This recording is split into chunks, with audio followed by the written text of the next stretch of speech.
Okay, good afternoon, everybody. Welcome to another edition of Complete Sports Media's podcast. I'm your host, Darren Campbell. We're joining you on a Thanksgiving Monday, and we're pretty excited to break down a great weekend of sports. We're going to talk about the Lakers winning their championship, 17th title in history. We're going to talk a lot about week 4 in the NFL, and the UFC had a great card to break down. And joining me as usual on Mondays is Jason Cameron. Hey, Jason, happy Thanksgiving to you. Yes, happy Thanksgiving to you as well. Great to be here. I hope you had a nice weekend with your family and enjoying some much needed rest. Oh yeah, man. Lot of turkey. A lot of turkey I took home too. Because hey, everybody, always remember your Tupperware. Always remember your Tupperware. Thank you. great tip. Yeah, I'll have to do that. I've got a turkey dinner tonight I'm going to, so I'll bring a lot of Tupperware so I can take some leftovers home. Yeah, it'll be able to set me up for the week. I always love having leftovers. So, great weekend. Fantastic amount of sports. Yesterday I was just in heaven. I couldn't believe all the sports I was getting to watch, and it was a lot of fun. The Lakers were able to fulfill the promise that LeBron made to Anthony Davis, made to the city of LA and the Bus family. He came in there, was able to bring Anthony Davis into the mix, and the Lakers were the odds-on favorite right from the start of this crazy season. The longest NBA season in history. It went pretty much a year from the preseason to, finally crowning a champion. What are your thoughts of LeBron finally being able to bring that title to LA that they haven't seen in a while and fulfill all those promises he made? Well, I guess if one man was going to be able to do all of those things that he now has done during a pandemic, it would be LeBron James. And he did all of that. His beginnings in Laker uniform weren't the best, obviously, but now in the second year that he's been a Laker, the end result speaks for itself. Yeah, well, he went to LA, was injured last year, didn't have the horses he needed, he said, missed the playoffs, had been in the finals 9 straight years, missed the playoffs last year, but was able to, get into this bubble. The Lakers were not terrific in that end of the season, that 8-game little precursor to the playoffs. They didn't look so strong. You and I wondered if they were going to be able to pull it off. But they seem to be able to figure it out. Frank Vogel, it was the coach that they chose to assemble this mass and its team and try to bring them forward. And impressive performance by Frank Vogel. A lot of the supporting cast, obviously LeBron. You and I have talked about it week after week. It's just incredible that in his 17th year, he seems to be still in his prime. Best player in the world, and be able to get another really, really big force in Anthony Davis and get this title. It was pretty impressive for the Lakers to pull it off. It was tough, 3 months in this bubble, not seeing their family, their friends, not having really good food, not being able to just get out and away from the game of basketball. I think this was a really, really amazing accomplishment for him and for this organization and basketball as a whole. They were the ones that had that first COVID test that was positive, shut down their league. All the other leagues followed suit. They were able to come back, go into a bubble, and pull this off. But it was a tough road to hoe to be able to get this title. Yeah, man. And then also on top of that, to have the message of Black Lives Matter as your backdrop, as you play in a bubble away from your family.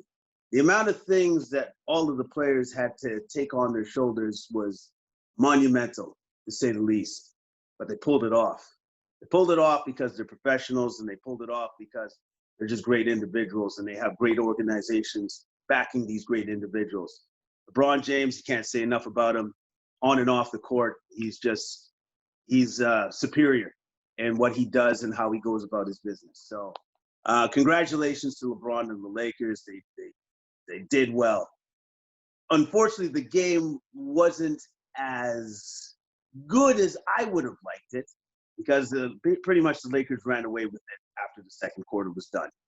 I believe the Heat only scored 16 points, while the Lakers outscored them by 20 or 22. And then before you know it, at half, they were up by 30. So the game is pretty much over. They just blew them right out, and they put a real stamp on it. And LeBron finished the game, I believe, with a 28-point triple-double. So It was shocking that it wasn't close because Miami had really made it a very competitive series. They were up by 30 points. It was just like, oh my God, what's happening here? It was an absolute shock.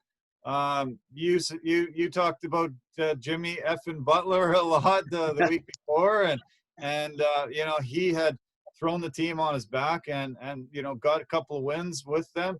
Goran Dragic was back, obviously limited, but they were able to overcome their injuries and go in with a full team. But very overmatched in that final game. It was a shock how badly the blowout was. 28-point lead at halftime, the second biggest lead ever in history, and it was too bad that the game had to be such a blowout. It was so amazing the game before. You and I talked about one of the most incredible playoff games we ever saw. How it went back and forth so much in the last few minutes, but this one just really wasn't competitive the whole entire time. Yeah, man. It was just they were kind of going through the motions after that second quarter because Miami just went ice cold from the field, couldn't hit anything, and the Lakers just kept pouring it on and pouring it on. And then when you have two all-star players, future Hall of Fame players like LeBron and AD that know now we got to put our foot on the throat and get these guys out of here, that's exactly what they did. And then also, too, credit to Anthony Davis. His defense really changed the complexion of this series. For real. Like, his defense was absolutely stellar throughout the course of this entire series.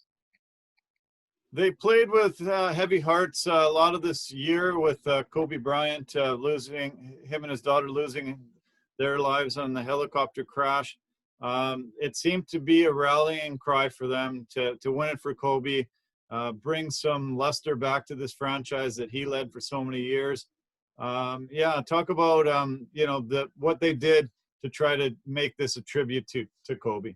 Well, first and foremost, with the Mamba jerseys that they wore in tribute to Kobe Bryant, and the fact that they literally only lost one game in those jerseys, and also too just what Kobe Bryant meant to the organization, which was a lot, and the fact that LeBron and Kobe had such a close kinship and friendship between the two of them. They were best of friends.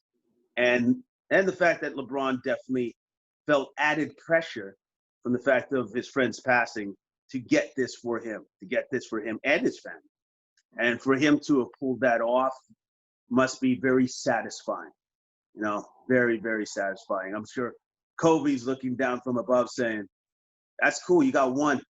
Let's try again another. No kidding, yeah. Yeah.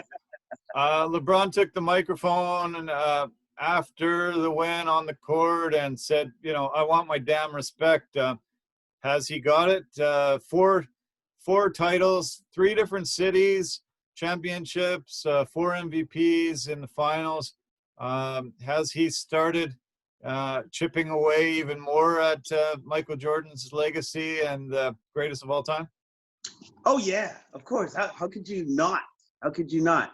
Okay, he's 4 for 10. 4 for 10. That's pretty good. That's actually amazing that one man has made it to the finals 10 times. Okay, he's not 6 for 6 like a certain somebody, but still 4 for 10 is still 4 for 10. And who can you point to that can do that? Be finals MVP, be runner-up MVP in the league, in their 17th year. In their 17th year? Really? Oh, man. He is absolutely amazing. I I very much look forward to what he does next year. To see it's like, oh, hey, nothing's changed. Look at this. He's still going for it. Like, so, yeah, he's absolutely incredible, man. He's one of the best Hall of Famers that will be in the Hall of Fame once we get there. Top 3 players of all time. You know, like, the accolades will just continue to mount as he continues to keep playing. Let's talk about a little bit about the supporting cast. Rajon Rondo, first player to ever get a championship in Boston and LA. They are now tied, those 2 franchises, with 17 titles apiece. Rondo was a key player in that final game and brought a lot of wealth and experience into that team and was a really good piece that they added. He had some injury troubles this year, but really ended up finishing off in a really good flourish. Oh, yeah, man. Like, I think he had 19 points or more throughout the course of that game. He was on fire from the bench. And, you know, we have this nickname for playoff Rondo. No, man, that's a real thing. He really elevated his game once he got into the playoffs. He was absolutely incredible. He's not known for his three-point shooting, but his three-point shooting was on point the entire series. He played incredible. He played incredible. He played his best when he needed to play his best, and that's what Rondo does always when it gets to the playoffs. So, yeah, great work by Rondo. Yeah. Danny Green was able to hoist the Larry O'Brien 2 years in a row with the Raptors and the Lakers now. He was a good complementary piece to the puzzle. Nice to see him have that success after Kawhi decided to go across to the Clippers. He definitely could have joined him, being with the Spurs and the Raptors together, but he decided to join the Lakers, and it was obviously a good move for him. A lot of really good young talent. Do you see a lot of changes to this supporting cast, or are they going to try to keep this intact? I think they may change some pieces for sure, just to bolster their shooting and such like that, because they were not great they were not a great 3-point shooting team. So things of that nature, things where they were deficient in, I believe that they'll get the players there to shore up those things. But when it comes to like bringing in maybe a massive, like a big name third player, I don't know if they'll do that because they've proven that they don't need it. So they'll probably just get pieces to the puzzle to accentuate what they already have. It was important that they were able to keep their egos out of it. It seemed like both LeBron and Anthony Davis were able to just, respect each other and know that each other was going to make each other better. We see, unfortunately, with so many championship teams, the egos clash, and one or two guys go out the door, and then they have to break it up and try to reassemble. This could really honestly be a pretty incredible dynasty. Obviously, all the other teams in the NBA are going to be gunning for them, but it was a really amazing partnership that LeBron saw and was able to convince the Lakers to bring him over. It was neat to see such cohesiveness between the two superstars. Yeah, I believe AD he's just not that kind of personality where it has to be me all the time. I think AD is more to the point of he's appreciative of the fact that he gets to play with such a legendary player, and the fact that, hey, he told me once I got here we were going to win a championship. We did. So I guess I'm not going anywhere. I'm pretty happy with the way things have turned out. So yeah, man, like I believe AD will obviously be staying there as long as LeBron's playing. AD is going to be there. Yeah, man, they're going to be a massive 1-2-10, like maybe maybe at the same level as Kobe and Shaq, possibly. Although Kobe and Shaq were both in their primes, you're not going to get that. Well, let me take that back. Since LeBron's prime hasn't ended yet, I guess, yes, they're both in their primes. So, You could be saying one of the greatest 1-2 tandems that we've ever seen for at least the next couple of years. The NBA has to be applauded for having a bubble, being able to, stick to all their protocols. There was a couple incidences early on where, somebody went for chicken wings, somebody left the bubble to get some food, somebody snuck a girl into his suite. There was a few little things, but 0 positive COVID tests in 3 months. 0. That's a way that, can be shown as an example for the world, for the U.S., where the pandemic has just obliterated the country. They were able to pull this off. It was obviously a massive undertaking to do it right in the middle of Florida, which was an epicenter for COVID. They did it, and the basketball was incredibly fun to watch. Amazing playoffs. One of my favorites of all time. Yeah, the quality of basketball never dipped, even for the slightest. In fact, it was probably even better than what we've seen in a long time. The basketball was fantastic. And yes, all props to like the NBA and the staffers and then like the studios that put all of this together and made it work and made it presentable. It was absolutely fantastic to watch on TV and to see what they managed to bring together with the virtual fans as well. It's awesome to see, man.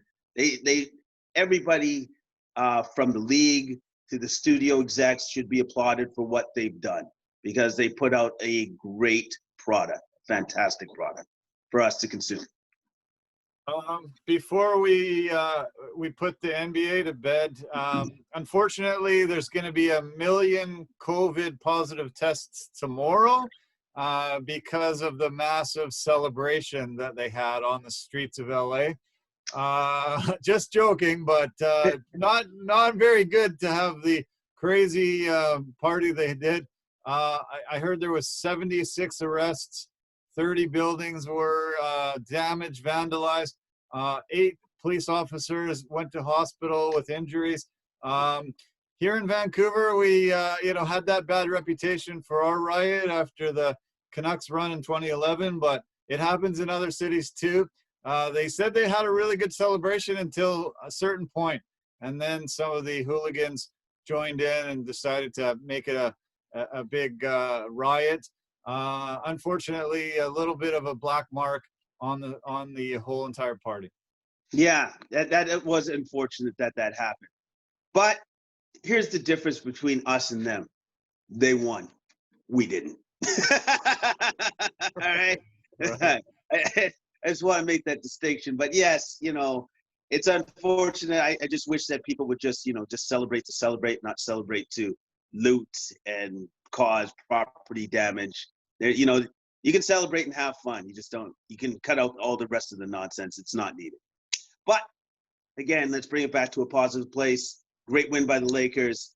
They deserve their win and their 17th championship that they're now going to be flying in their banners. Excellent work by the organization through this ridiculous time that we're all going through.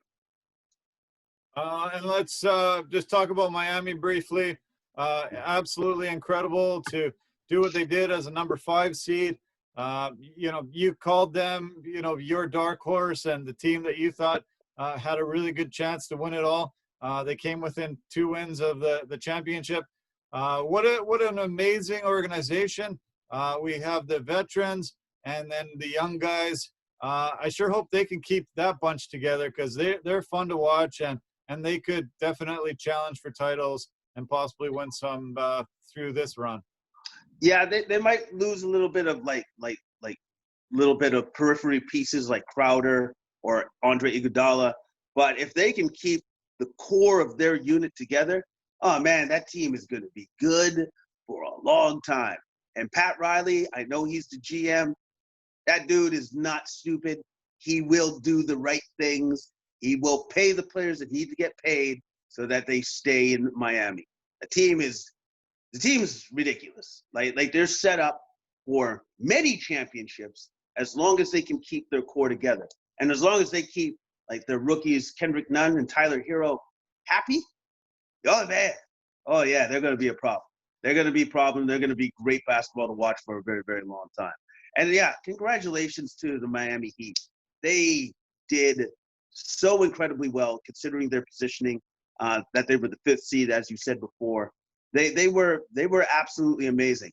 And if those 2 injuries don't happen to their 2 key players when they did, maybe this series goes a lot differently. But they should be proud of what they accomplished, for sure. Definitely, yeah. I saw this really hilarious video yesterday.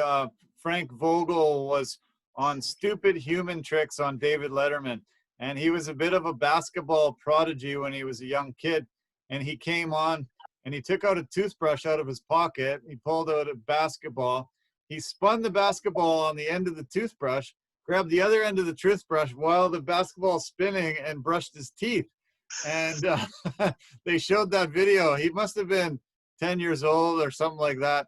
For our viewers, listeners, you, Jason, try to find the video. It's just hilarious. You see Frank, the Lakers coach, as a young kid, doing this stupid human trick. It was just so funny. That's actually hilarious that he was able to do that as a kid. That shows some talent, Frank. Way to go. Oh, it was great. Yeah, I'm going to try to post a link on the website and try to take a look. It's super, super funny. Okay, now we're going to switch to some NFL football. A lot of great action over the weekend. I do want to mention our partners and sponsors first. I always talk about Anchor, great partner and sponsor for Complete Sports Media. They're really great at posting on multiple podcast platforms, and they're a fantastic platform to utilize if you have not ever set up a podcast yet. All the tools are there for you, the easiest place to make a podcast. We also have a partnership with Verbero, the hockey equipment and apparel company. They're an industry leader in technology, performance, and value. And the V350 stick is a stick that you can't miss. Lightest stick on the market. Absolutely fantastic. And Forever Living, the aloe vera company for health and beauty products. We recommend you go to CompleteSportsMedia.com. Lots of details, ability for you to purchase some of the products at a really reduced price. So, okay, NFL football. Lots of stories come out of this weekend. I really want to focus immediately on the Seahawks being the local team here. Russell Wilson, being able to, engineer this team into a 5-0 start. Best start they've had since their Super Bowl championship of 2013. They look unbeatable. They had a little bit of a scare. They had to go on a 94-yard touchdown drive in 1 minute and 57 seconds to pull out the win. But Russell Wilson and this team, they look poised to go very far and maybe reach the Super Bowl again. I watched this game with my friend who's a Vikings fan. So the Vikings didn't kick the field goal at the end of the game, and I thought to myself, it was a mistake. And he goes, "Nah, we're fine, Jason, we're fine." I go, "You left too much time on the board for that guy not to score. It's too bad, but you're going to lose the game." I told him that right then and there before Seattle even took possession. They lost the game. So Russell Wilson is just playing at an elevated level right now. He most certainly is. And DK Metcalf and Tyler Lockett and his receiving core are right along with him. Metcalf had himself a game. He had himself a game. And then with that 4th down conversion that he caught, kept the chains going at the end of the game for them to finally score. It was amazing win by the Seattle Seahawks. We've talked a lot about troubles that Seahawks have had on defense, but they were able to stop them on that 4th and 1. Madison had the ball. He had stepped in for Dalvin Cook, who got a groin injury and was out. Madison had a 112 yards performance, his career high. But when they gave him the ball on that 4th and 1, he wasn't able to get it. They were able to secure it, and Seattle started marching. Russell Wilson has 30 game-winning drives in those last few minutes, the most out of any quarterback in the NFL since 2012. You just felt it. You just knew it. We've seen it so many times here. You just knew he was going to be able to do it. And having that huge weapon like Metcalf, you mentioned him. 4th and 10, he hit him on a really great throw across the middle. And then 4th and goal, he was able to fire it into the end zone and get the touchdown to win the game. Those two together with Lockett, Carson, all the weapons they have on offense. It's fun to watch, and I think the team to beat in the league. Oh yeah. Right now they are that team, and the defense is playing just well enough to always get them to win. So props to the Seahawks for getting a tough win and come from behind win, I should say. Sure. A big defensive interception by KJ Wright, a one-handed grab. Definitely one of the turning points in the game. That 13-play, 94-yard drive, though, was just something we've seen Russell Wilson do since he's come into the league. And Seattle's undefeated and going far.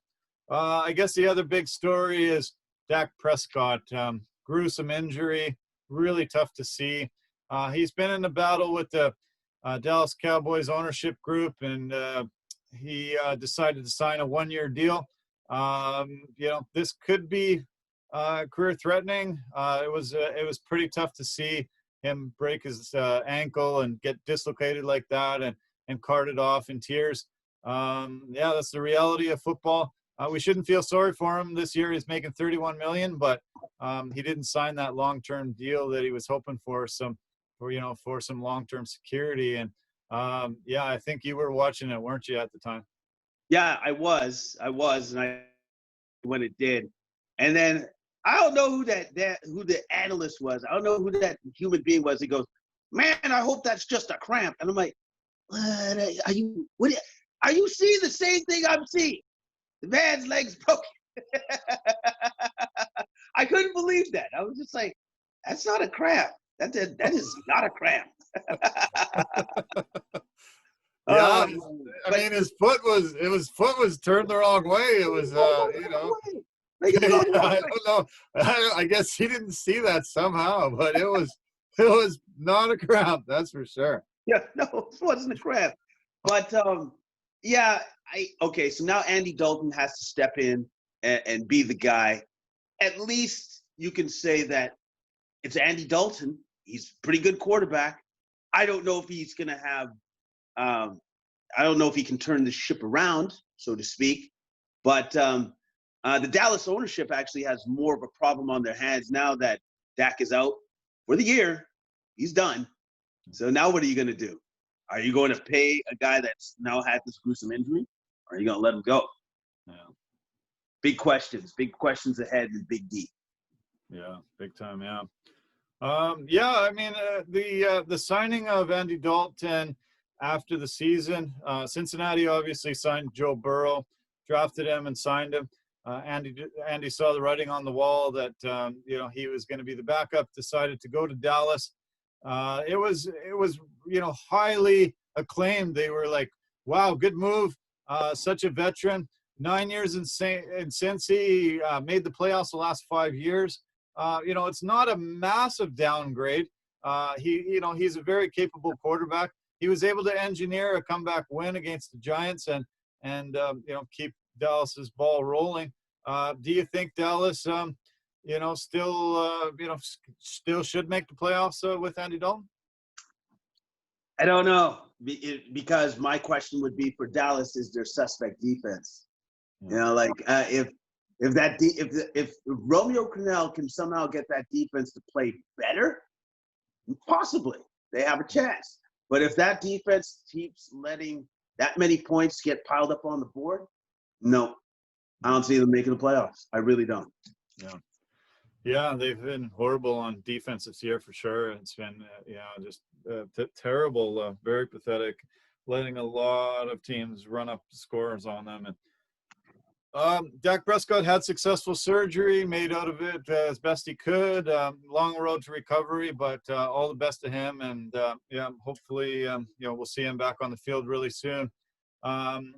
As he left the field, Alex Smith was just entering the field. And we talked about him at the beginning of the season, making Washington's roster after 17 surgeries, after having his leg broken horrifically in 2018. Really amazing. incredible comeback to see him make the field. Kyle Allen had got an arm injury early on, and he was able to come in and play pretty well. And obviously Washington's not a great team this year. They lost, but really nice to see Alex Smith back on the field. Yes, because of all those things that you just said, all the trials and tribulations that man has had to go through just to even get back on the field. It's a heartwarming story to see that his perseverance has ultimately paid off, and he's able to continue playing the game that he loves.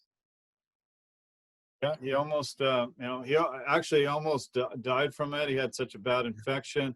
He almost lost his leg to amputation. It was just a miracle that they thought that he even made it back onto a roster. He was third string in the beginning and made his way up to the first string. And yeah, we're happy to see him back. The other big story on the weekend was the Canadian from your hometown, Abbotsford, BC, the 6'4", 240-pound wide receiver, the Steelers picked in the second round of the draft this year, Chase Claypool. Everybody was talking about it. We heard Abbotsford, British Columbia mentioned more times than I've ever heard it mentioned on TV in my life. And it was so great to see him score 4 touchdowns. Incredible performance from this young guy. And it was just exciting. It was so fun. I just started sending out messages to people to tell them, hey, watch this performance by this Canadian kid. It was incredible. It was incredible. It was incredible.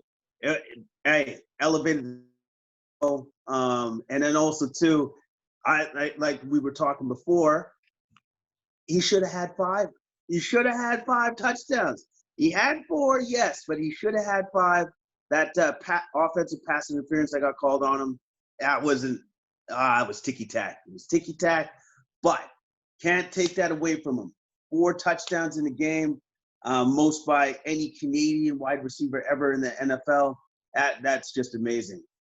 I'll say this, though. That Chase, you don't look like no second-round pick. That's for sure.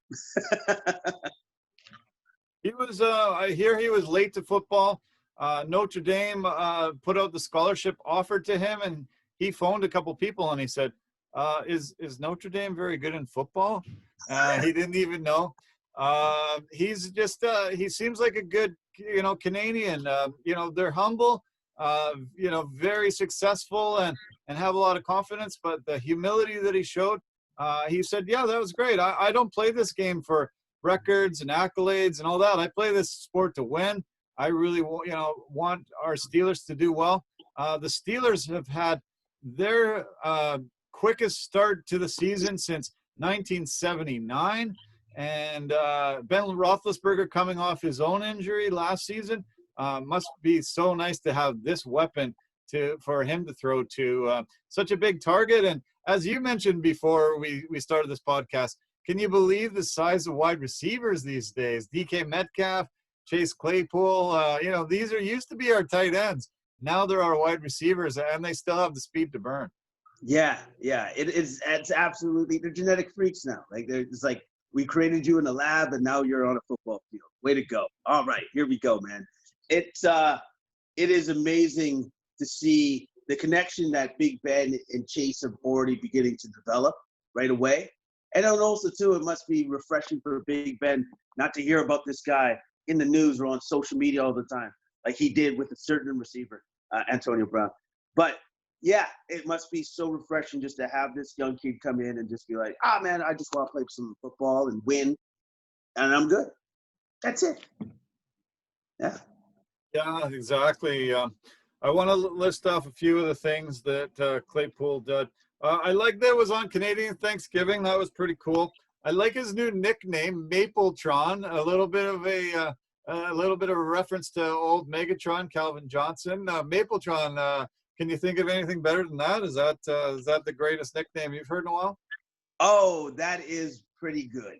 That is pretty good. But here's something else. My friend showed me a picture of another friend of ours. And so he's a big Claypool fan. And so he actually turned a Deadpool t-shirt into Steeler yellow and black and has Claypool on the back of his shirt. It was awesome. Awesome stuff. Wow. Yeah. Oh, that's brilliant. Holy shit. Yeah. Deadpool to Claypool. I didn't think of that reference. So There that's you awesome. go. Yeah. Well, it's your hometown. I guess a lot of your boys must be really proud to see this guy doing so well. Oh yeah, of course, of course. We don't have too many people of that magnitude come out of Abbotsford. To be honest here, it's Abbotsford. So it is awesome to see a hometown boy just do so incredibly well, or just to make it anywhere, make it to the highest stage in football. Yeah, man, that's quite the achievement in itself. And then for him to do what he did and to continue doing what he does, just fantastic to see. Fantastic. He had 10 catches, 157 yards, 3 touchdowns. He had a 2-yard touchdown run. It was the first time a Canadian had 3 touchdown catches since a guy named Joe Rooney with the Duluth Eskimos in October of 1927. So it's going back a long, long way. They can't even use Eskimo's name here in the CFL anymore. I don't even think I ever remember ever hearing about Duluth Eskimos in the NFL, but yeah, this is just unprecedented, incredible, great to see. I've been really, amazed by him. I was impressed by his college career, and when he was drafted so high, really wanted to keep an eye on him. He already had some great games, but this one was just out of the blue, boom, and really, became very recognizable now. And he's going to get some double teams. He's going to get some the top safeties, top corners out there. We'll see if he can, repeat this performance. But one we're going to remember for years and years to come. Chase Claypool. What a great way to celebrate Canadian Thanksgiving with 4 touchdowns. Oh yeah, man, for sure, for sure. The turkey tasted just a little bit better yesterday, that's for sure. Exactly. Well, there was a huge upset yesterday. Kansas City Chiefs, they had a 13-game winning streak going back to last year, and all of a sudden the Raiders were able to go into Arrowhead and do something that they don't normally do, and get a huge victory against the Chiefs. Were you shocked by this game? I was a little bit shocked by this game. Hold on a second. First off, that they lost to begin with. And hold on, I'm having some technical difficulties here. Oh, what the heck just happened? Yeah, that's funny. I'm not seeing you. I'm just seeing your picture with a horse. Yeah. No. Oh.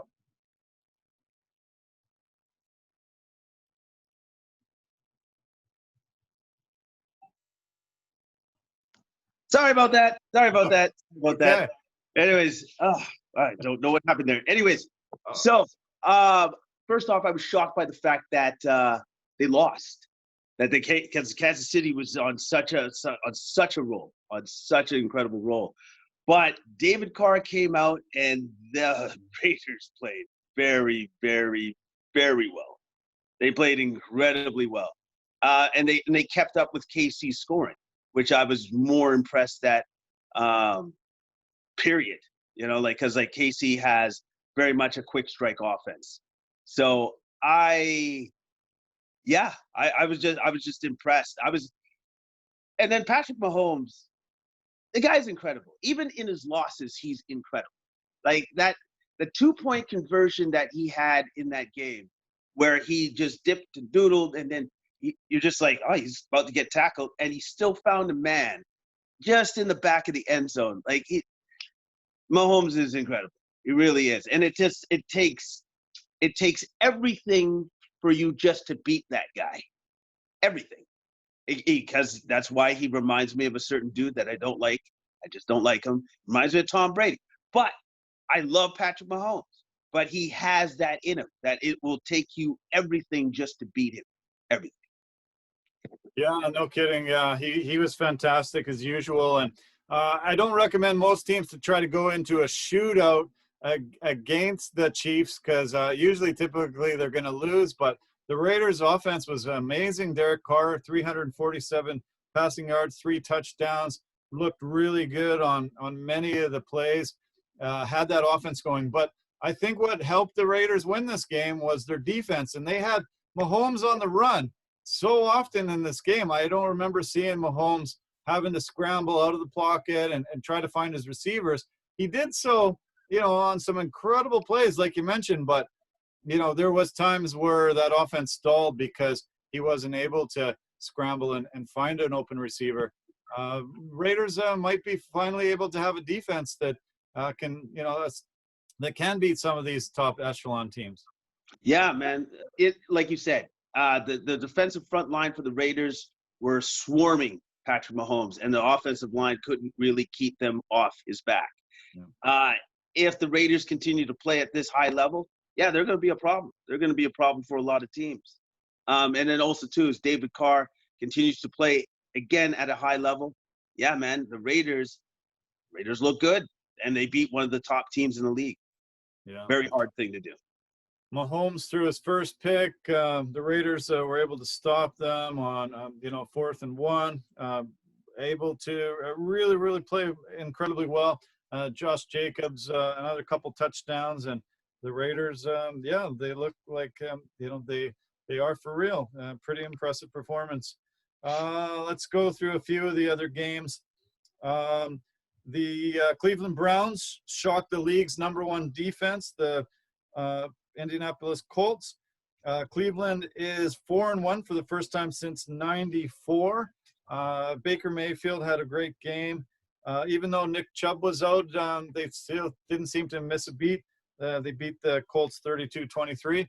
I asked you last week if the Browns are for real. You got any more faith in them after this performance? Well, they beat the Colts. You know what I mean? Like, you beat the Colts. For whatever reason, the Colts are 3-1. Okay, I'll give them that. I'll give you that. But I'm going to need the Browns to play like a real team, like a really good, like a real good team. Like, let's see how they do against, like whenever, if they play like Pittsburgh or Green Bay, somebody of that ilk. I want to see what the Browns can do against them. And yeah, it was a great game, but there was also a lot of interceptions thrown on both sides of the ball. But the Browns were still able to eke out the win. Once they play a team that's in the upper echelon that I feel, and if they can beat them, then maybe I'll be convinced. But until then, I still have question marks. Yeah, it's hard to have faith in Cleveland. They've been such a horrible organization for so many years. Hard to believe that they've put all that in the past for good, but we'll see. They're playing pretty well right now. Houston got their first win after firing Bill O'Brien. Deshaun Watson had a really fantastic game, 359 yards passing, 3 touchdowns. They needed a shakeup. Romeo Crennel is in there, the oldest NFL coach in history at 73 years old. Jags are not a great team, but it was nice to see Houston put it all together and have a big victory and finally, put that Bill O'Brien chapter to a close. Yes. Put it well and far behind them. I will say this. Hopefully this will turn the page for the Texans. Hopefully they can build off this and maybe have a turnaround for their season, because the Texans, they've been through a lot because of Bill O'Brien. And so hopefully they can get past what he's done to the team and, try to salvage what they have left for the remainder of the season. We talk about firing of Bill O'Brien. The Falcons decided to fire their general manager, Thomas Dimitroff, and head coach Dan Quinn after starting the season 0-5, first time since 1997. Raheem Morris is the new head coach there. Carolina beat them 23-16. Hopefully for you and other Falcons fans, maybe this will turn things around and they can get on an upward trajectory. No playoffs this year at 0-5, but let's hope they can start playing a lot better than they have. Hopefully. I'm going to be honest. I'm looking forward to next year. It is one of those years for the Falcons, unfortunately. Hopefully they can do something to build off of for next year, but that's a team in disarray for sure, and there is just not a lot of positives coming out of the Falcons camp for sure. The Rams beat Washington. Oh, yeah, we mentioned that. Dolphins had a huge win over the 49ers. Ryan Fitzpatrick looked fantastic. 350 yards, 3 touchdowns. Jimmy Garoppolo was benched. And those NFC champion 49ers are not looking very good. I know they've had injuries, but 0-3 at home. And only their 2 wins were against the Jets and the Giants at MetLife Stadium. Dolphins had their highest scoring road game since 1986. And Fitzpatrick has that Fitzmagic. He looked phenomenal yesterday. And, yeah, he's keeping Tua on the bench for a little bit longer. So, yeah, what do you think of that performance? They stomped a mud hole in the 49ers. They really did. They took it to them. They dismantled them. They dismantled a really good team, but a really good team that's missing a lot of key members. And let's be honest, Garoppolo is not 100%. His ankle is still all sorts of messed up, and he can't drive off his back leg to really fire the ball in there. So for him to get benched, I'm kind of not surprised to see that, because he's not right now. He's just not right. Yeah. And Fitzpatrick, the guy that nobody really wants, but he still manages to get it done. I give that guy a lot of credit. I give him a lot of credit, man, because he's still getting it done, and that was a huge win for Miami. Big win. Sure was, yeah. Cardinals tripled the Jets 30-10. DeAndre Hopkins had 6 catches for 136 yards. Kyler Murray, 380 yards and 1 touchdown run.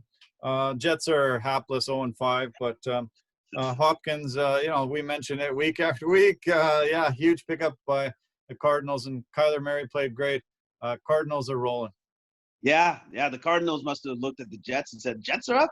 Oh, man, this is going to be great. I wonder how many yards they're going to get.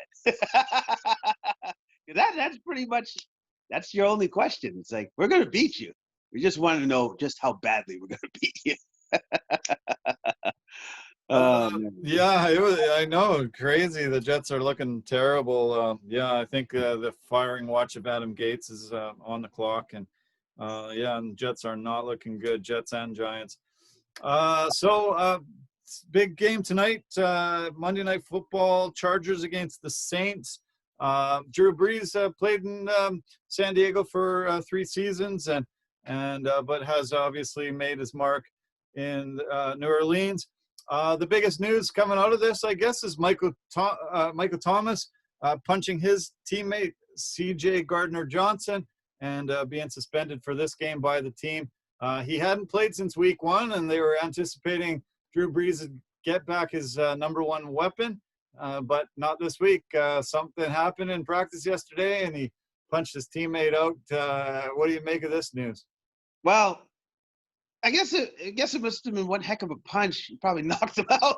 For him to be knocked out of this game is kind of a big deal. But whatever. I'm sure Brees is like, it's just teammate stuff. It's not a big deal. But kind of sucks, though, that he doesn't have his top weapon against this Chargers team. Because the Chargers team's pretty good. We'll see what happens when this game is finally played. But it's unfortunate that their top weapon is not in the game. And I'm just going to say this. I'm going to throw this out there. Depending on the way that this game goes, they may throw him in there anyways. Because yes, you're kind of suspended. Yes, you can't play. But if we're losing and we need you, we're probably going to put you in. That would be awesome. Yeah, that would be super hilarious. He's coming on the field. Yeah, that would be really fun. Hopefully that happens. I would love it. And then there's a rescheduled game. Actually, 8 games have had to be rescheduled. And Team COVID, the Tennessee Titans. 24 COVID tests positive out of that team. They're playing the Bills. Undefeated Bills, 4-0. Undefeated Titans, 3-0. Yeah, well, I don't know if a lot of these players can play out of this COVID reaction, but Bills should be heavily favored going into that matchup Tuesday. Yeah, Bills got to be heavily favored going into that matchup for sure because of the fact that for whatever the COVID protocols that the NFL has in place, probably a lot of those players that have it can't play, and that might be a lot of starters within that grouping as well. So definitely advantage to the Bills, and the Bills have been playing fantastic football as of late. Yeah, very fantastic. Okay, well, really, really amazing weekend of NFL football as usual. Lots of storylines. Really great to see Chase Claypool have such an incredible performance. A lot of really, really fun games to watch and break down. 2 more games this week before Thursday starts off the following week. And let's hope no more COVID positive tests and we can keep moving forward and seeing games. A little worrisome when 8 games have to be rescheduled already. Okay, UFC, really great card.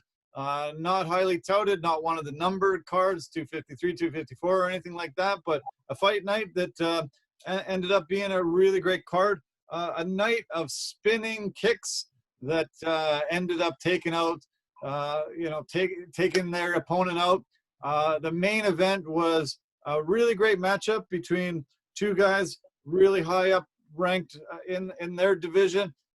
Corey Sandhagen and Marlon Moraes. Really fantastic performance by Sandhagen, and that spinning wheel kick knocking Moraes down and ground and pound finished it off. What do you think of that fight? Pretty incredible performance by Sandhagen. Yeah, because personally, I didn't think Sandhagen was going to win this fight. I thought this was all Moraes all day, every day. But what I saw from Sandhagen that I was really impressed by and surprised by was his diversity of his attack. Moraes never really could figure out where the attack was coming from. And so that stifled his offense because he wasn't sure what was coming at him at any point in time in that fight. And that's one of, I guess I forgot, that's one of Corey's strengths, is his diversity within his attack that he can do. And then the spinning wheel kick to finally put Moraes down and for him to win the fight, I hadn't seen him do that before. That's another new wrinkle to his game. And so, excellent, dominant victory, I'm going to say, by Sandhagen. When it's completely unexpected because Moraes is the number 1 in that, was number 1 in that division. Yeah, he was. Marlon Moraes is number 1. They've talked about him fighting the winner between Peter Yan and Aljamain Sterling, who is actually number 2 ranked. Cody Garbrandt is number 3, but Cody's hurt right now and not able to fight. Corey was number 4, and Frankie Edgar number 5. Corey said he wants to fight the winner between Aljamain and Peter. He lost to Aljamain recently, so he might have to have another fight in the mix before. What about Sandhagen, Frankie Edgar? I like that matchup. Oh, that's actually a great matchup. That would be fantastic because you got 2 guys that are going to go at it, and they're in the top 5.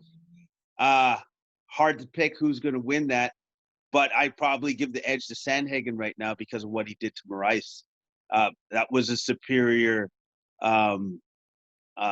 quality win that he had there against Moraes, for sure. That would be a great fight if the UFC brings it together. Yeah, the rankings will come out, I think, today. We'll see what happens. I don't know if Moraes is going to fall down a little bit. He might fall below Aljamain, and Sandhagen might move up a spot or 2. But really great to see that bantamweight division coming together. A lot of really fun fighters to watch in that bantamweight division. I've been enjoying it ever since the pandemic. We had the hiatus to UFC, and since we came back, there's been so many fun bantamweight fights in the last while, and it's really neat to see all those top competitors fighting it out to be the champion. I don't know if Peter Yan can hold it for a long time. Some people thought he would, but a lot of these guys are really, really super talented at the top. Yeah. Peter Yan is going to have his work cut out for him because you got a lot of absolute killers that are going to be coming for him. They're going to be hunting for him. It will be very interesting to see how he survives this this circle of killers that are just circling him at all times. At all times. The other spin kick that I mentioned off the top that had the KO of the night, 50K bonus, was Joaquin Buckley on Impa Kansangane. One of the greatest knockouts I've ever seen in my life. I've been watching fighting my whole entire life. I immediately got onto my phone, texted you, texted Scott, texted Stefan, texted everybody I knew, and said, holy cow, you have to see this. It was on the prelims, so not everybody was watching it yet because a lot of people wait for that main card. A lot of people like you and me will tape it even if we're not, watching it at home, the prelims. But, wow, that knockout was just jumped me out of my seat. And holy cow, it was one of the coolest things I've ever seen. What a spinning kick knockout. It was extra dimensional. That's what that kick was. It was ridiculous to the extreme. I had never seen nothing like that. Nobody's ever seen anything like that. I was like yourself. I was like, oh, what is that? What just happened? My brain broke. It was amazing. It was by far and away. And that's KO of the year, clearly. That might be KO of the last decade, if not the greatest KO, like you said, that I've ever seen. It was amazing. But here's the other amazing thing that I was telling you before, was how quickly Kansangane got his wits together after getting kicked like that in the chin, in the jaw area. That dude is super tough. That dude is, if I saw that and I know that he's coming up, I went, ooh, don't know if I want to fight that guy. I was like, you get hit like that. You get a knockout win like that. You're supposed to stay on the ground for a bit. And then people are going to be kind of worried. It's like, man, he's got to wake up. This guy was just like, okay, I'm back. After a couple seconds. That is some extra, that's extra dimensional toughness as well. That's what I'm going to say. But excellent win by Buckley, man. Excellent win. And I hope he not only got his 50K, but he got a locker room bonus, which was double that, because he deserved it. Scott Holborn said that you were probably going to mention that it was because of his amazing Taekwondo abilities there. And he said, yeah, we'll see if he can handle a grappling match. But yeah, it was those two kicks are two kicks that I'm never going to forget. Amazing that you can have that athleticism, have that ability to spin around and actually connect where you're trying to. Those two performances were just otherworldly. And I want you to mention some of the other greatest knockouts that you've seen in your life. Oh, okay. Well, that's right up there with Yair Rodriguez's knockout of the Korean Zombie with the hidden elbow, I guess you could say, the hidden elbow. Edson Barboza on Terry Edom, spinning back kick. That was extra dimensional and amazing. And then I'm going to go back. A ways. Quentin Rampage Jackson with a power bomb on, dude, I cannot remember that dude's name, but yes, I know you know what I'm talking about. That was another one. So that knockout is right up there with the knockouts I just mentioned. Yeah. Ridiculous. I want to mention Uriah Hall. That was one of my favorite knockouts, and a fight that you mentioned earlier. Benson Henderson jumping the matrix kick off the cage. Yeah, you remember? You obviously remember that one. That was otherworldly. That was something that nobody had ever seen before. Talk about that moment. That was a huge crowning moment for the UFC, something that was just out of the matrix. Yeah, because that's was Anthony Pettis was fighting Benson Henderson. Anthony Pettis basically did a modified off the fence kick to Benson Henderson's head, and the analyst nailed the call by saying he went off the cage like a ninja. That was literally one of the best calls I've ever heard in mixed martial arts to today. It was amazing. It was unexpected. And I'm sure Benson Henderson was just like, what the heck just hit me?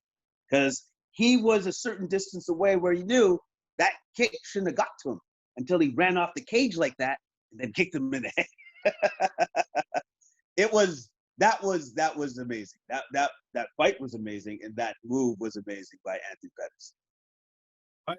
I'm also thinking of the Pat Barry Czech Congo knockout. One of my favorites of all time. It looked like Pat Barry was definitely going to be the victor. Had Czech Congo on the rubber legs, falling all over the place, and then Czech Congo up against the cage. Miracle, quick right shot, and took Pat Barry out, knocked him out. One of my favorite fights of all time. Oh yeah, that fight was ridiculous because it was so violent and so short. They went after each other as hard as you've seen any heavyweights go after each other. And Pat Barry was literally, just got to touch him one more time and it's over. It's over. He never got that chance. He never got that opportunity because he got slept. Amazing. That was incredible. Yeah. It's nice to reminisce and remember some of these great KOs. There's, I'm sure, many more. If the viewers and listeners wanted to write in, put some comments out on some of their favorite ones that we haven't mentioned, I'd appreciate it a lot. It's nice to remember some of those incredible moments.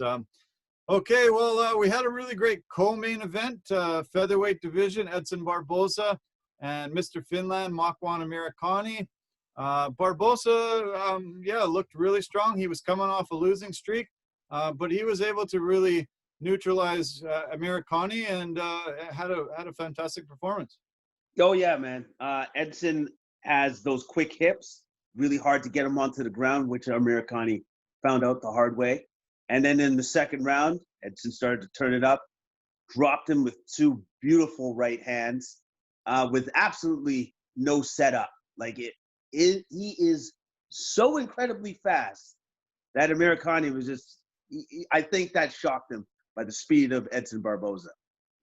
Dominant win by Edson. And yes, Amirkhani did get some takedowns at the end of the first and second round, but he really wasn't able to do much with that. But more to the fact it was a dominant victory by Barboza. Very dominant. Yeah, I've heard that they want him to face Shane Burgos coming up. I think that's a great matchup. Oh, I love that matchup. That will be an action-packed fight because Burgos will bring it. It should be interesting on how Barboza changes his style for Burgos. I think they'll probably have more of a kick-centric fight with him by trying to chop his legs out and decrease Burgos' mobility. That's just a guess, but I think that might be one of the game plans for Barboza going forward if he ends up fighting Burgos. Yeah. Let's talk about the heavyweight fight that preceded that. Ben Rothwell and Marcin Tybura. Rothwell came out firing. He really threw a lot of punches in that first round, and Tybura was able to weather that storm. I was super impressed with Rothwell, and he just kept bringing the fight to him. But Tybura ended up showing that he was superior. He was able to weather that storm in the first round and then take over the last two rounds. Really, really crisp, accurate strikes. And it was a fun fight. I didn't think it was going to go the whole 15 minutes, but it did. And Tybura with the decision. How did you like this one? Oh, I love the fight. I love the fight because Ben Rothwell has the weirdest style that I've ever seen. But it's honestly very, very effective. And he threw a ton of punches, but his accuracy wasn't very good. That was probably some of the most punches ever thrown by a heavyweight on his side of things. But at the same time, his accuracy wasn't good because Tybura's defense was actually very, very good. on his feet. It had a lot of head movement, not shoulder to shoulder, and his movement was fantastic throughout the course of the entirety of that fight. And he never got rattled. Then again, when you're pros of that caliber, of that level, of course you're not going to get rattled, and he never did. Even with Ben Rothwell's onslaught of his offense in that first round, he just took his time. He picked his better shots than Rothwell did, and that ended up being the difference in this fight. Yeah. Great assessment. I couldn't have said it better. Yeah, amazing. Okay, there was a middleweight fight between a UFC newcomer from South Africa, Dricus du Plessis, 15-2 in the regional circuits against Marcus Perez. Huge knockout for du Plessis, 3 minutes and 22 seconds into the first round. Really good UFC debut, and I think he's somebody to keep our eye on. Oh yeah, for sure. And I believe Marcus Perez actually didn't take him serious enough. I think he came in a little bit too overconfident and arrogant in that fight, and he got caught with a counter left. And throughout the course of that fight, the analysts kept saying, the guy's a great counter puncher. Perez got to watch out for that. And he never really, I don't think he took his power into consideration, which was a mistake on Perez's part. Duplessis caught him with a short left hook, put him down, end of the fight. Great win for Duplessis, which is his first UFC win. Yeah. Excellent. Great performance in the fight preceding that. A heavyweight fight between Tom Aspinall and Alan Badeau. 1 minute and 35 seconds into the fight, Aspinall was able to assert his dominance. Knocked him down once. He got back up, knocked him down again. Fight was over. They say Aspinall and Tubura next, which is kind of cool. We both saw them both this weekend, so hopefully they can put that together pretty soon. What do you think of Aspinall's performance? I like this guy. Oh, man. In total for his 2 fights, 2 minutes and 30 seconds, something like that. And I love the fact that after the fight, he was just like, not too happy with that performance. And it's just like, really? Did you want him out of there sooner than that? Sooner than 1 minute and 35 seconds? Yeah, that's awesome. Hey, that's so awesome. Yeah, I was shocked. I thought that was a pretty darn good performance from him, and he didn't like it at all. Yeah, no, he didn't. But you know what? I do appreciate the fact when a person wants to, put on flawless victories and knows what they should have done in the ring. And he said that there was a couple moments there where he didn't listen to his coach, and he needs to clean that up. And so that's good, because once you get to higher and higher competition, that becomes more and more important, especially if they do make that fight between him and Tubura. Well, yeah, you better start listening to your coaches. You already know how good that guy is. So yes, definitely a step up in competition, but it should be interesting to see how Aspinall handles it. The first fight on the main card was a featherweight fight between Ilia Topuria and Youssef Zalal. Zalal has come in and had 3 big victories in 2020. The Moroccan Devil is his nickname, and he looked otherworldly in these fights, but Topuria was the better fighter in this one and took the decision. It was a really impressive performance, and derailed the Moroccan Devil a little bit. It was a lot of great scrambles, a lot of really good ground fighting, great on the feet. I like this fight between really 2 competitors that seem to be very on even keel. Yes. Topuria clearly had the better grappling exchanges and the grappling skills and the submission skills. The thing that I was really impressed by with Zalal, he never got submitting. And Topuria was very good at chaining his submission attacks over and over and over again. And Zalal basically just barely got out of a lot of submissions, but he kept himself in the fight. I love the kid's energy, and I love his will to try to win that fight. He never gave up on himself, period. He never gave up on himself. But Topuria, at the end of the third, was absolutely gassed. I will say this. If there was a 4th round in that fight, I think Zalal takes that, because his gas tank was still good to go. That is actually kind of amazing, considering the fact that he fought off numerous submission attacks over and over and over again, and he was still right there. But great win by Topuria. He won that off his superior grappling and his superior submission skills, for sure. Yeah, you're right. Yeah. The main prelim fight, the premier prelim fight, was a fight between Tom Breeze, middleweight, against Canadian KB Buller, who comes out of the Tanner Boser camp in Edmonton. Tanner Boser has had a couple of really fantastic wins in the last few months. KB Buller is a guy that I've heard a lot about over the years. I wasn't sure if we would see him in the UFC eventually. He took a 5-year break between 2013 and 2018 after he had a really good start to his career. He cornered his brother. His brother went in for an amateur fight, first fight of his life, and his brother suffered massive fractures in his jaw, in his face. Both sides of his face were crushed and broken. Broken jaw back by his ear. Really, really severe injuries that I think made KB wonder if this was actually the career he wanted to keep pursuing. He changed his mind the last couple of years and has done really well in the regional circuit. Once Tanner Boser had his success, they looked to other fighters in his camp. He got a short notice call to come in, and he wasn't able to show a lot, but nice to see a Canadian overcome the obstacles and the tough thing that happened to his brother, get in there. Hopefully he gets another opportunity to show what he can do. But Tom Breeze was definitely the better fighter in this. It only lasted 1:42, and that's tough when you travel across the world all the way to Fight Island, Abu Dhabi, and you only last that long.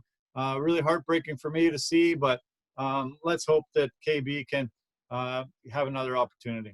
Yeah, hopefully, like you said, it was a short notice fight. But with any of those short notice fights, the whole point is just to get the contract, right? Because honestly, you have no idea who you're fighting, and you don't really have a chance to properly prepare for your opponent. And so you're going for a Hail Mary swing, so to speak. If you can win, great. But the point is that you got the contract. And then so your next fights are what count. And so for KB, let's see what happens for his next couple of fights. And hopefully he does get that opportunity. Because Breeze looked fantastic in that fight. Rocked him with the left, so much so that you saw the spit fly out of KB's face. And you knew that is what set the tone, and that's what was the beginning of the end. Because then when he hit him with the stiff jab from his right, that's what put him down, and that's what ended the fight. Yeah, you don't see jabs take guys out very often. It was a surprise, but lots of power with Breeze, and it was just a very short fight, short night for KB. But let's hope he can go back to the drawing board and get another opponent and have a proper camp that he can prepare long term for his next fight. Let's just touch on a couple of other fights on this card. Not too much detail, but Chris Daukaus, him and his brother both made it into the UFC recently from the Contender Series. He was able to take out his opponent Rodrigo Ferreira in 45 seconds. Now he says he's gonna get his brother ready for his UFC fight. Great to see these two brothers have so much success so quickly and come in, and he looked really superior in his fight. Yeah, just like his last fight. He's just taking these guys out very, very quickly. He's not wasting a lot of time. And also, too, Daukaus' boxing, his movement, and the speed of his punches, this is beautiful. It's beautiful to see. It's beautiful to watch, man. Very, very dominant and quick win by Daukaus. Yeah, we've already talked about the fight preceding that, Joaquin Buckley and Impa Kansangane. Do you want to touch on anything else on the card? Any of the early prelims? I just wanted to talk about Chikadze and Morales. And Chikadze looked great. He did look good. And then Morales looked very good too. Like I love the fact that these guys were kind of going mano-a-mano to each other, which actually kind of took Chikadze out of his normal set of what he does, which is stick and move and box. He wanted to get a knockout in this, but he wasn't going to get it against a guy that tough. He just wasn't. And I really loved the fight. Chikadze did take the win. Very good fight, though. And I expect to see a lot more from that Morales that he beat. Yeah, no, that was a really fun fight to watch. I didn't want to just gloss over it, but we've been talking for a while, and I know I got some turkey to eat soon, and you've got the rest of your long weekend to finish off. Great card. I really enjoyed tons of the fights on this card. Great to see one of the best knockouts of my life. Great to see an incredible main event, co-main event. A lot of good fights. I was really happy that the UFC continues to put on these great cards. Abu Dhabi. The fight next weekend, Brian T. City Ortega against the Korean Zombie. You mentioned Korean Zombie earlier tonight.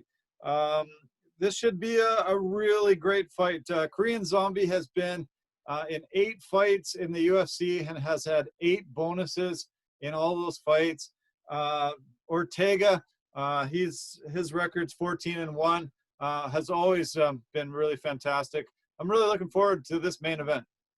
It's gonna be awesome. It's just gonna be awesome to see, man. Like those two are so ridiculously good. They're gonna go to war. They're literally gonna go to war. I expect to see something because the one thing with Korean Zombie is it's always good. His fights are always good. It doesn't matter who he's fighting. They're always good. And now he gets a dance partner of the skill set and level of Ortega. Oh man, I cannot wait to see this fight. I cannot wait to see this fight.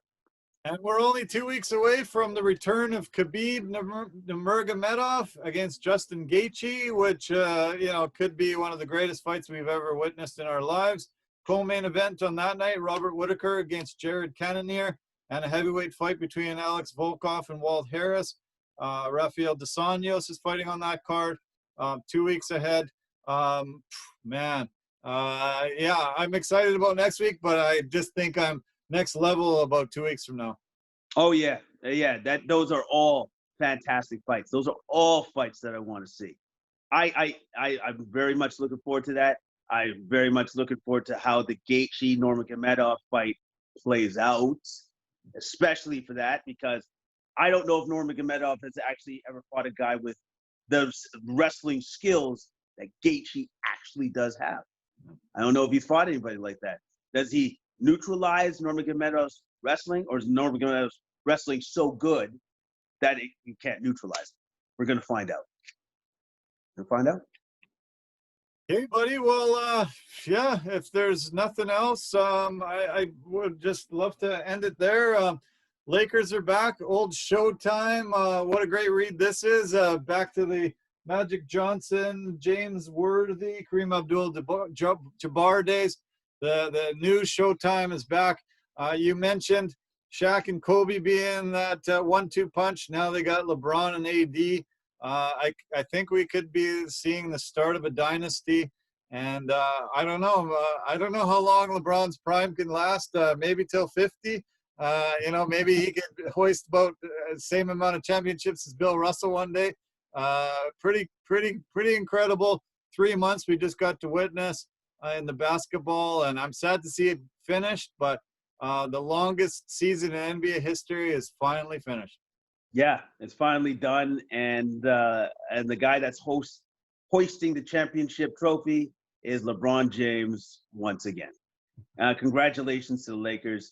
That they've earned and deserve this trophy through all the trials and tribulations that they've had to go through in the bubble. Yeah. Okay, great. Thanks, Jason. Happy Thanksgiving. Have a really great rest of your weekend. Have a nice week ahead, and we'll talk to you very soon. Yes, enjoy your turkey, my friend. Thank you, buddy. Easy. Cheers. Cheers. Take care. Okay. Okay. Well, it's been a long podcast. Hopefully you've listen from start to finish, or even if you had to take a little bit of a break in between. Yeah, great sports weekend. Really fun to break down. As I always say, one of my favorite hours of the week with Jason Cameron, and he had a lot of great takes.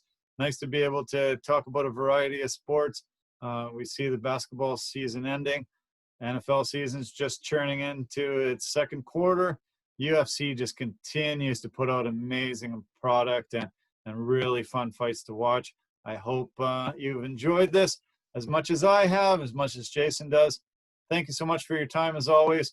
Go to CompleteSportsMedia.com for lots of details on this podcast and many others and our partners and sponsors. Love you lots. Take care of yourself. Bye for now.